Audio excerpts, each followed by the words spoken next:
చెప్పుకున్నాం. అయితే ఈ యొక్క సమాధి పాదములో విశేషం ఏమిటి? ఈశ్వరుని యొక్క ప్రణిధానాన్ని చెప్పినారు భగవంతుడు. సాంఖ్యుడికి ఈ యొక్క యోగానికి అదే తేడా. సాంఖ్యుడు ఈశ్వరుని నమ్మలేదన్నమాట. అందుకే అది నిరీశ్వరవాదం అంటారు సాంఖ్యుడిది. ఇతంది శేశ్వరవాదం అన్నమాట. ఈశ్వరుని అంగీకరించారు కాబట్టి ఈశ్వరుణ్ణి చక్కగా మనం ఆరాధన చేయమని చెప్పినారు. అయితే ఇప్పుడు ఒక సందేహం వస్తుందన్నమాట. ఎలా అంటే సాంఖ్యశాస్త్రము కానీ యోగశాస్త్రము కానీ ప్రక్రియ అయినటువంటి సృష్టి ఒక్కటే. సృష్టి ప్రక్రియ ఇరువురికి ఒక్కటే. ఎలా అంటే అవ్యక్తము లేకపోతే ప్రధానము, ఈ రెండు ఒక్కటే అన్నమాట. ప్రకృతి, ఈ మూడు పదాలకి అర్థం ఒక్కటే. అటువంటి ప్రధానము నుంచి అవ్యక్తము నుంచి మహత్తు పుట్టింది. మహత్తు నుంచి అహంకారం పుట్టింది. అహంకారము నుంచి పంచ తన్మాత్రలు, పంచ జ్ఞానేంద్రియాలు, పంచ కర్మేంద్రియాలు, మనస్సు అన్నటువంటి 16 పుట్టాయన్నమాట. ఈ పంచ తన్మాత్రల నుండి పంచభూతములు ఉత్పత్తి అయింది. ఇది వారి సృష్టి క్రమం అన్నమాట. అయితే ఈ విధముగా సృష్టి క్రమం అయితే ఈ సృష్టిలో ఈశ్వరుని యొక్క మాట రాలే. అందుకని శ్రోతలకు కానీ ఇక్కడ ఒక సందేహం వస్తుందన్నమాట. ప్రధానము సకల ప్రపంచమునకు ఉపాదాన కారణము కాబట్టి చేతన పురుషుడు ముఖ్యముగా నిమిత్త కారణమై ఉండగా చేతనాత్మకమగు ఈ సమస్త జగత్తు ప్రధాన పురుషుడి చేత వ్యాప్తమై ఉండగా, ఇది ప్రశ్న అన్నమాట. వారిరువురకు భిన్నమగు ఈశ్వరుడు ఎవడు? ఇది ప్రశ్న. ప్రధానము ఉపాదానకారమైంది, ఈ యొక్క పురుషుడు నిమిత్త కారణమైనాడు. ఈ చేతనాత్మక సమస్త జగత్తు ప్రధాన పురుషుడి చేత వ్యాప్తమై ఉంది. అయితే మరి ఇప్పుడు వారిరువురికి భిన్నమగు ఈశ్వరుడు ఎవడు అని ప్రశ్న. అటు ఓం యోగేన చిత్తస్య పదేన వాచాం మలం శరీరస్య చ వైద్యకేన యోపాకరోత్తం ప్రవరం మునీనాం పతంజలిం ప్రాంజలిరణతో అస్మి. పవిత్రాత్మ స్వరూపులకు ప్రియాత్మ బంధువులారా, శ్రీ పతంజలి యోగ సూత్రములు సమాధిపాదం. ఈ సమాధిపాదములో క్లేశకర్మ విపాకాశయై అపరామృష్ట పురుష విశేష ఈశ్వర అన్నటువంటి విషయాన్ని మనం శీలించుకుంటూ ఉన్నాం. అందులో కర్మ పదాన్ని తీసుకుంటూ వివరించుకుంటూ ఉన్నాం.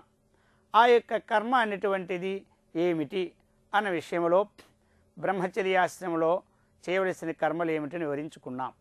గృహస్థాశ్రమంలో చేయవలసిన కర్మలను వివరించుకుంటూ ఉన్నాం. కాబట్టి చెప్తూ ఉన్నారు, ఈ గృహస్థాశ్రమం అనేది ఎలాంటిదంటే గృహస్థాశ్రమం జ్యేష్ఠమిహాం ఆశ్రమాణం అని శాస్త్రం చెప్పిందనమాట. కాబట్టి జ్యేష్ఠం ఇహ ఈ లోకములో ఆశ్రమాణం, ఆశ్రమాలంటే 4 మనకి: బ్రహ్మచర్య, గృహస్థ, వానప్రస్థ, సన్యాసం.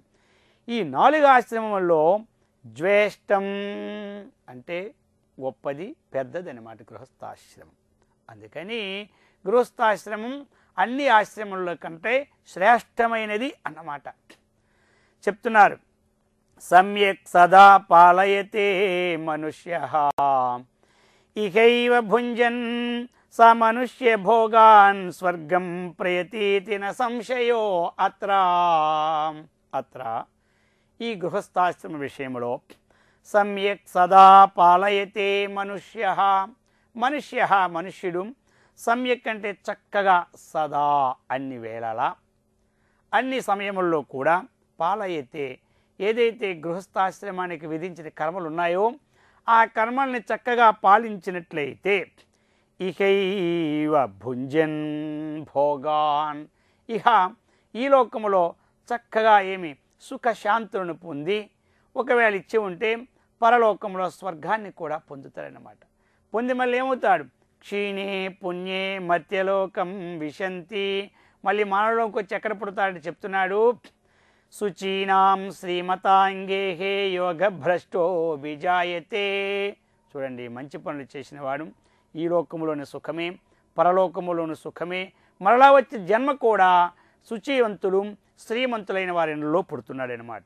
అందుకనే చెప్తూ ఉన్నది వ్యాసస్మృతి కూడా చెప్తుంది, గృహాశ్రమాత్ పరమో ధర్మ నాస్తి నాస్తి పునః పునః సర్వతీర్థ ఫలం తస్యాం యథోక్తం యస్తు పాలయేత్. గృహాశ్రమాత్ పరమో ధర్మ నాస్తి నాస్తి పునః పునః అని చెప్పేసినాడు.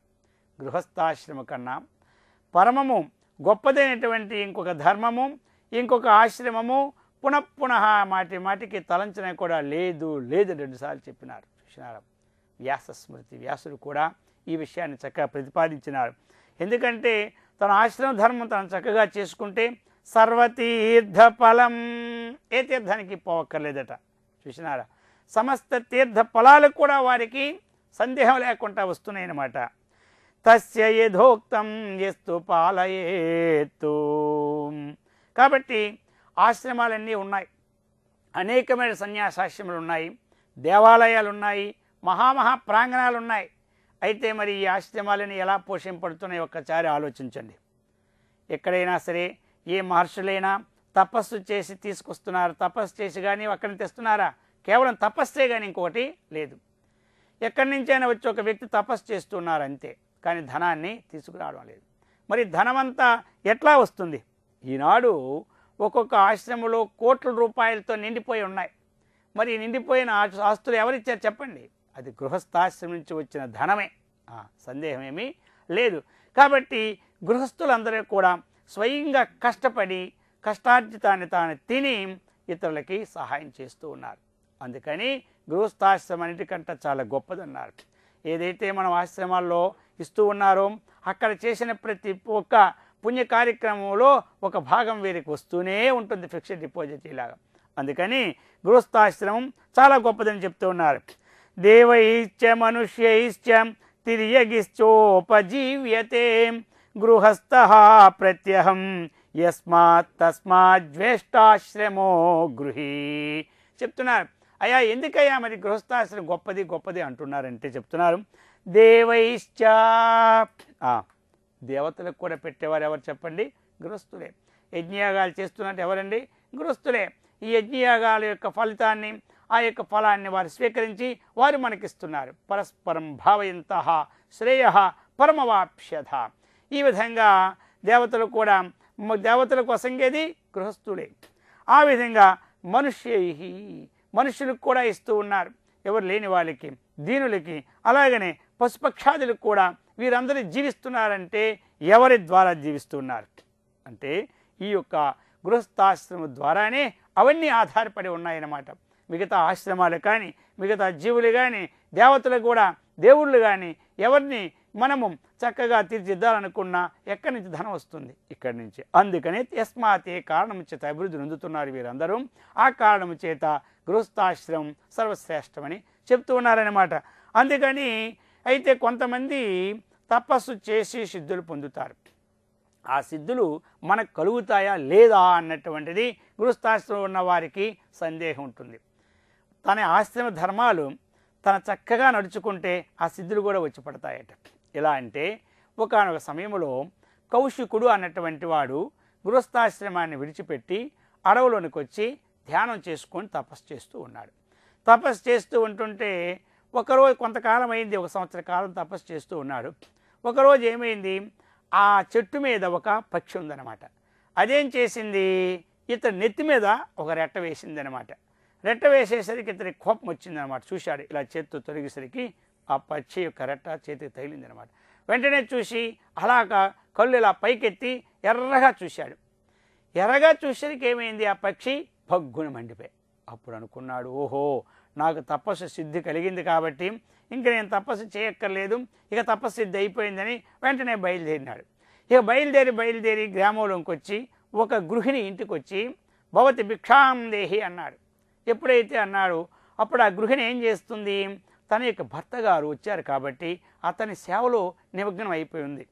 సరే ఈ సాధువు గారు వచ్చారని చెప్పి, సాధువు గారు కొంత సమయము ఉండండి ఇప్పుడే వస్తా అని చెప్పి ఆ యొక్క భర్త గారు భోజనం పూర్తి అయిపోయిన తరువాత సాధువు గారి దగ్గరికి వెళ్ళారు. వెళ్ళిన వెంటనే సాధువు గారు చూసి ఇలా చూస్తున్నారు ఎర్రగన్న. ఎందుకు అంటే అక్కడ పక్షిని చూశారు కదా, పక్షి మండిపోయింది కాబట్టి ఈమెను కూడా ఎర్రగా చూస్తే మండిపోతుంది, ఎర్రగా చూస్తున్నారు. అప్పుడు ఆ అమ్మగారు అన్నారు, ఏమండి సాధువు గారు, ఆ చెట్టు మీద పక్షిని నేను కాదండి, నేను మనిషినండి అని చెప్పారు. అరే ఇంట్లో ఉంది, చెట్టు మీద పక్షి అని ఎలా వచ్చింది, ఈ దివ్యజ్ఞానం ఈ అమ్మగారికి ఎలా వచ్చిందని పట్టుకుంది సాధువు గారికి. కొంత పర్సంటేజ్ అహంకారం తగ్గిపోయింది అనమాట. ఎప్పుడైతే ఇతనికి ఉద్దేశం కలిగిందో, అమ్మ నీకు ఈ దివ్యజ్ఞానం ఎలా కలిగింది అన్నారు.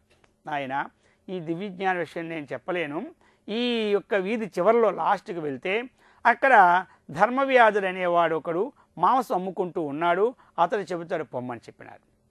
వెంటనే ఇతడు ఏం చేసినాడు, ఆ ధర్మవ్యాధుడి దగ్గరికి పోయినాడు.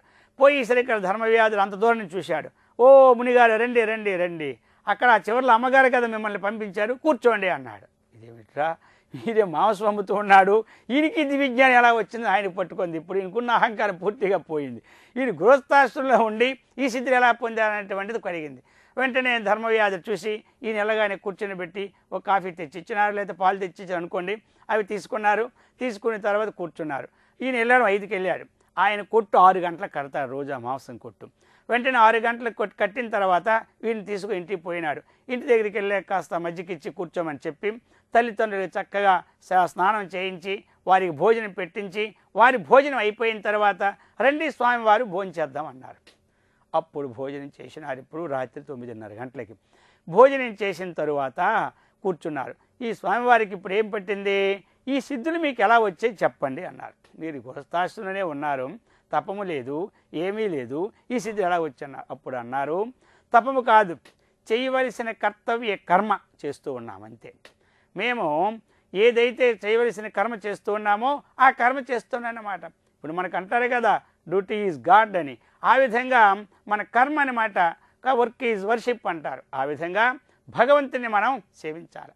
ఆ విధంగా మేము ఏమైతే చేస్తున్నామో గృహస్థాశ్రమ ధర్మాన్ని తూచే తప్పకుండా చేస్తూ ఉన్నాం మేము. అంతేగాని మేము ఏమీ చేయడమే, ఏ జపము చేయలేదు, ఏ ధ్యానము చేయలేదు.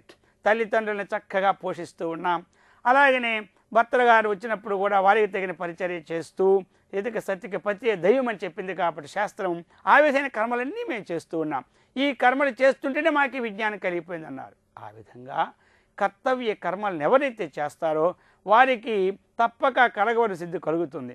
ఇదంతా విన్నాడు కౌశికుడు. ఓహో, నేను ఈ విధంగా మధ్యలో వచ్చి ఎన్నో కష్టాలు తల్లిదండ్రులు పెట్టానని చెప్పి మరలా ఇంటికి వెళ్ళి వెంటనే తల్లిదండ్రులని చక్కగా పోషిస్తూ పూజిస్తూ అతను కూడా అటువంటి సిద్ధులను పొందినాడు. కాబట్టి చెప్పినారు, సర్వేషామపి పూజ్యానాం పితా వంద్యో మహాన్ గురు పితుశతగుణైర్మాత గర్భధారణ పోషణాత్తు. చెప్తున్నారు, సర్వేషామపి పూజ్యానాం, ఎంతమంది అయితే పూజ్యులు ఉన్నారో లోకములో మనకి చాలామంది ఉన్నారు కదా, మహాత్ములు కానీ వారు కానీ వీరు కానీ గొప్పవారు, సాత్వికమైనటువంటి గుణం కలిగిన వారు ఎంతమంది ఉన్నారు కదా. అటువంటి వారిలో పితా వంద్య మహాన్ గురు, మహాన్ గురు, గొప్ప గురువు ఎవడంటే పిత అని చెప్పినాడు, తండ్రి అనమాట. వంద్య అంటే ఏమిటి, వందనీయుడు అనమాట. కాబట్టి ఇంకా చెప్తున్నారు, పితుశతగుణైర్మాత, కాబట్టి తండ్రి కంటే తల్లి 100 గుణాలు ఎక్కువనమాట. తండ్రికి మనము 100 నమస్కారాలు చేస్తే ఎంతో, తల్లికి 1 నమస్కారం చేస్తే అంత ఫలితం అన్నమాట. అంత గుణములు అధికం. ఎందుకు, గర్భధారణ పోషణాత్తు, ఆ గర్భములో 9 నెలలు కూడా ఉండి మోసి ఈ యొక్క ప్రకృతికి అందించినారన్నమాట. అందుకని ఈ విధంగా చెప్పినారు ఎవరు, ధర్మవ్యాధుడు. మాతృదేవోభవ, పితృదేవోభవ, ఆచార్య దేవోభవ అని శాస్త్రం చెప్పింది కదా. అందుకని మేము ఏమి చెయ్యం, తల్లిదండ్రులను చక్కగా పోషిస్తాం. ఆ విధంగా ఎవరిని చూడాలో చూస్తాం. ఇవన్నీ మాకు కలుగుతాయి అన్నారు. పితా ధర్మ, పితా స్వర్గం, పితా హి పరమం తపః, పితరి ప్రీతిమాపన్నే సర్వా ప్రియంతి దేవతాః. మహాభారతం శాంతి పరములో కూడా చెప్పినారన్నమాట. పితా ధర్మ, పితయే స్వర్గ, పితయే పరమం తపః. కాబట్టి తల్లిదండ్రుల యొక్క సేవ ఉందా, అది చాలా గొప్పదనమాట. ఈ విధముగా గృహస్థాశ్రమాన్ని చక్కగా పరిపాలించినటువంటి శక్తిని మనకి ఆ మహర్షుల వారిచ్చి సదా రక్షించెదరుగాక. ఓ